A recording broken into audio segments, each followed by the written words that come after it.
का हो भौजी? पढ़े जात बड़ा का?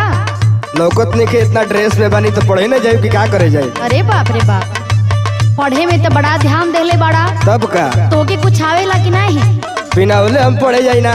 हमके पूरा गांव के लोग जाना था कि हम कितना पिए हुए सब पास है, तो पते नहीं के बे। अच्छा अच्छा, हाँ। तो हम तोरा से कुछ सवाल पूछता नहीं, पूछो पूछो। ओकर जवाब दे देबा तब तो जानब कि पढ़े में तेज बड़ा। अच्छा अच्छा, कौन सवाल है? पूछो। सुना सुनावा। आरी आरी बा